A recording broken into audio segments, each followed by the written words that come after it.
अस्सलाम वालेकुम। आज PSL के छठे एडिशन का मैच नंबर 5 खेला जाएगा पेशावर के ज़ल्मी और मुल्तान के सुल्तान के दरमियान।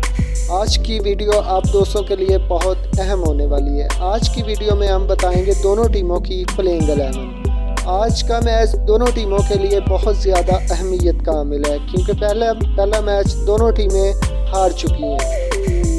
आज जो भी टीम मैच जीतेगी उसकी पॉइंट्स टेबल पर पोजीशन मजबूत हो जाएगी।